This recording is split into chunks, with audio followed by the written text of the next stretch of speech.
अस्सलाम वालेकुम गाइस, कैसे हैं आप। उम्मीद करता हूं कि आप सब खैरियत से होंगे, खुश होंगे और हमारी दुआ है कि हमेशा खुश रहें, हंसते और मुस्कुराते रहें। मेरा नाम है रहमान अनवर और मैं हूं मोहम्मद और मैं हूं जफर इकबाल। और अब हम देखने जा रहे हैं भाई पार्ट 2, जो कि जिसका टाइटल है धृतराष्ट्र रिजेक्ट कंधारी। तो देखते हैं भाई, पार्ट 1 हमने देख लिया था, पार्ट 2 देखते हैं। अगर वीडियो पसंद आए तो लाइक सब्सक्राइब जरूर कीजिएगा और कमेंट में अपनी राय का इज़हार जरूर कीजिएगा। तो करते हैं वीडियो स्टार्ट।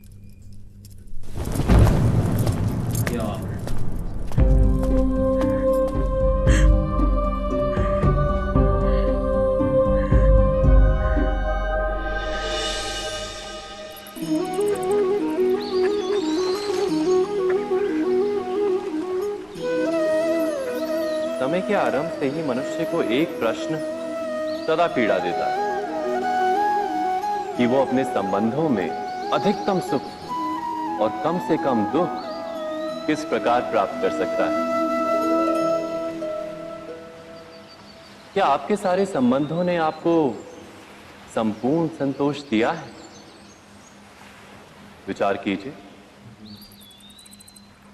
हमारा जीवन संबंधों पर आधारित है, हमारी सुरक्षा संबंधों पर आधारित है।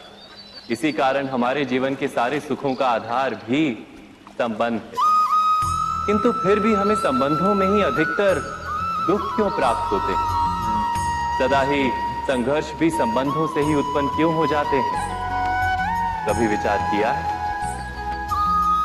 जब कोई व्यक्ति किसी अन्य व्यक्ति के विचार अथवा कार्य को स्वीकार नहीं करता, उसमें परिवर्तन करने का प्रयत्न करता है, तो संघर्ष जन्म लेता है। अर्थात जितना अधिक अस्वीकार उतना ही अधिक संघर्ष, और जितना अधिक स्वीकार उतना ही अधिक सुख। क्या ये वास्तविकता नहीं? यदि मनुष्य स्वयं अपनी अपेक्षाओं पर अंकुश रखे, अपने विचारों को परखे, किसी अन्य व्यक्ति में परिवर्तन करने का प्रयत्न ना कर स्वयं अपने भीतर परिवर्तन करने का प्रयास करे, तो क्या संबंधों में संतोष प्राप्त करना इतना कठिन? अर्थात क्या स्वीकार ही संबंध का वास्तविक अर्थ नहीं? स्वयं विचार कीजिए। सम्राट धृतराष्ट्र। अब ये शब्द सुनने के लिए धृतराष्ट्र भी अधीर हो रहा है। और इस अधीरता का ही भय है मुझे राजमाता। धृतराष्ट्र को सत्ता का भयावह लालच है। वो किंचित अपने अंधत्व को, अपनी इस कमी को सत्ता से पूर्ण करने का स्वप्न देख रहा है। ऐसा किसके साथ नहीं होता भीष्म? इसमें धृतराष्ट्र का कोई दोष नहीं है। माता, मैं धृतराष्ट्र की स्थिति से सहानुभूति रखता हूं, किंतु धृतराष्ट्र हृदय से अपने अंधत्व को स्वीकार नहीं कर पाया है। और जो मनुष्य स्वयं अपनी पीड़ा से बाहर ना आ पाए, वो राजा बनकर प्रजा की पीड़ा को क्या समझ पाएगा? हमारे पास अन्य उपाय भी तो नहीं है भीष्म। धृतराष्ट्र कुरुओं में ज्येष्ठ पुत्र है, ज्येष्ठ। किंतु ये भी तो सोचो कि धृतराष्ट्र नेत्रहीन है। यदि वो राजा ना बन पाया तो वो क्या करेगा? वो महामंत्री या सेनापति तो नहीं बन सकता। उसका तो जीवन व्यर्थ हो जाएगा भीष्म। पांडु सेना नायक बन के राष्ट्र का और उसका रक्षण करेगा। विदुर धर्म ज्ञानी है, वो धृतराष्ट्र का मार्गदर्शन करेगा। धृतराष्ट्र विदुर को महामंत्री पद पर नियुक्त करेगा राजमाता?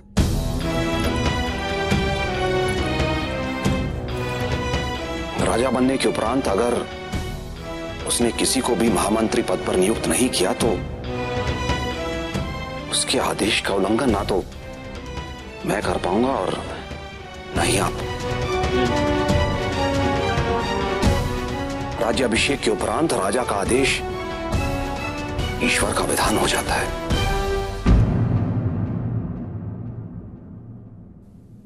तो राज्य अभिषेक के विधि से पूर्व ही हम पांडु को सेनापति और विदुर को महामंत्री घोषित करेंगे। किंतु हस्तिनापुर को अखंड रखने के लिए धृतराष्ट्र का राज्य अभिषेक अनिवार्य है।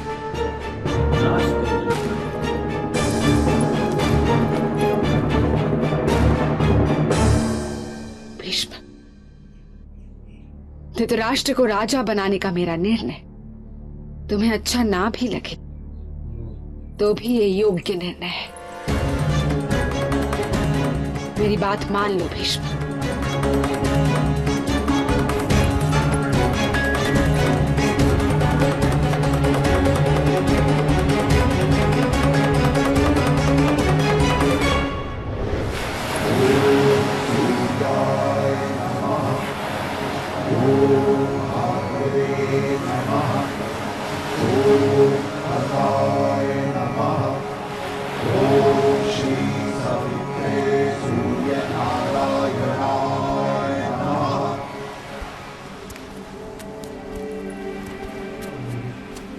प्रणिपात ताजश्री। आओ विदुर, महामंत्री पद की शपथ लेने से पूर्व आशीर्वाद लेने आए हो वत्स? अनुमति लेने आया हूं ताजश्री। अनुमति? कैसी अनुमति पुत्र? मुक्ति की। ऐसी शपथ लेने के उत्तरदायित्व से मुक्ति ताजश्री। हस्तिनापुर के राज परिवार ने एक दासी के पुत्र को बहुत प्रेम, बहुत आदर और बहुत विश्वास दिया है ताजश्री। विदुर, तुम सम्राट विचित्रवीर्य के पुत्र हो, जैसे धृतराष्ट्र और पांडु हैं। मेरी दृष्टि ने कभी कोई भेद नहीं किया। फिर भी ताजश्री, वे दोनों रानियों के पुत्र हैं। कभी किसी बात पर कीचड़ उछलेगा तो उसका लांछन मुझे लगेगा ताजश्री, उन्हें नहीं।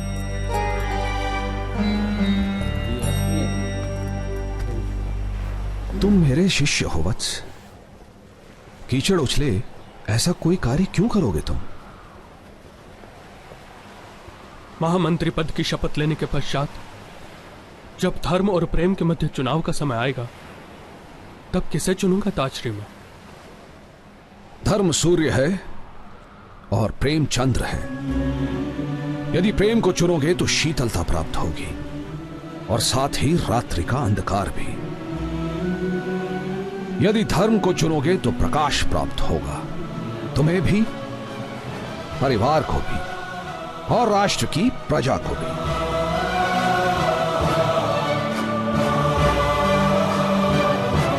जाओ विदुर, महामंत्री पद की शपथ ग्रहण करो और धर्म के साथ अपने कर्तव्य का निर्वाह करो। जो आज्ञा ताजश्री।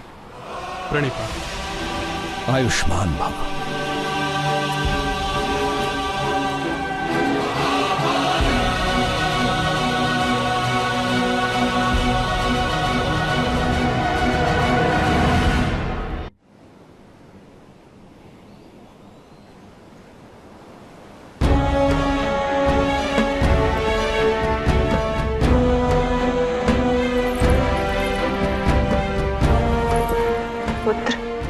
हस्तिनापुर को तुम्हारी तलवार का रक्षण सदैव विजय बनाए।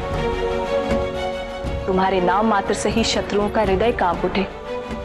तुम इतिहास में अमर बनो वत्स। हस्तिनापुर में सेनापति का आसन राज सिंहासन की भांति प्रकाशित हो। राज सिंहासन की भांति प्रकाशित होने का अधिकार किसी दूसरे आसन को नहीं। जानती हूँ, फिर भी यही प्रार्थना करती हूँ कि तुम्हारा आसन प्रकाशित हो। मां के लिए संतान की सफलता ही एकमात्र आनंद होता है।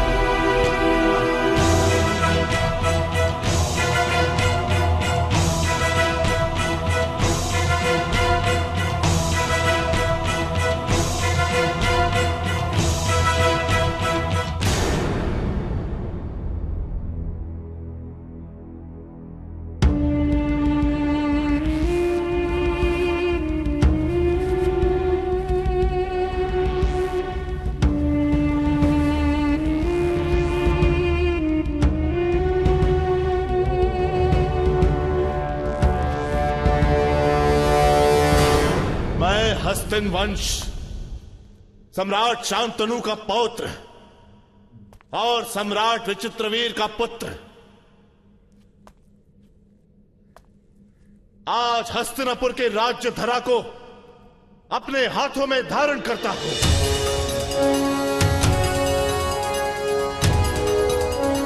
मैं हस्तिनापुर के विस्तार को आर्यव्रत की अंतिम सीमाओं तक पहुंचाऊंगा। कुरुवंश की प्रतिष्ठा आकाश से भी अधिक विशाल बनाऊंगा। हस्तिनापुर की संपत्ति कुबेर से भी स्पर्धा करेगी। समूचे आर्यव्रत के राजा हस्तिनापुर के सिंहासन सम्मुख नतमस्तक खड़े रहेंगे। मैं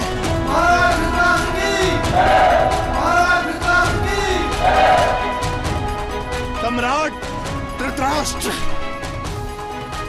आज ये शपथ लेता हूं कि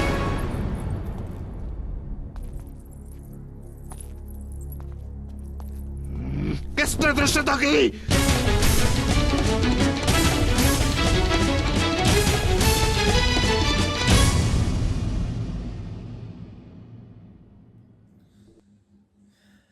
हाँ जी गाइस, तो जैसा कि आप भाई पार्ट 2 देख रहे थे, तो इसमें तो भाई काफ़ी तब्दीलियां आ रही हैं भाई अब, क्योंकि धृतराष्ट्र भी थोड़ा गुस्से वाला है। तो मैं तो ये समझता हूँ कि वो भाई आहिस्ता आहिस्ता इस चीज़ को समझ जाएगा और ठीक हो जाएगा।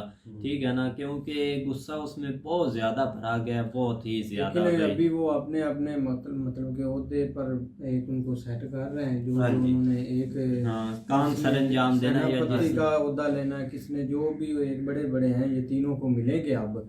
तो देखते हैं अब इसको भाई धृतराष्ट्र को बनाते हैं कि नहीं।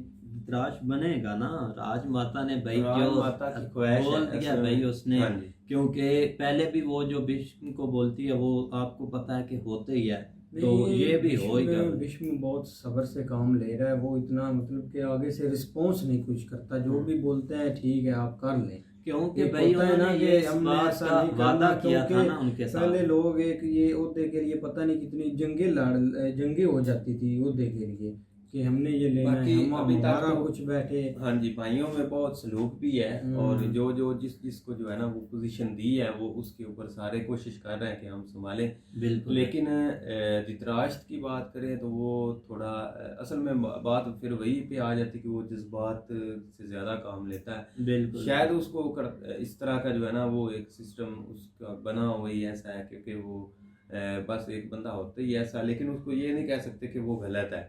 शायद इसमें भी कोई बेहतरी है, क्योंकि ऊपर अभी तक भीष्म बैठा हुआ है, उस पर जब भी कोई ऊंच नीच होगी तो वो संभालने के लिए तो है ही ना।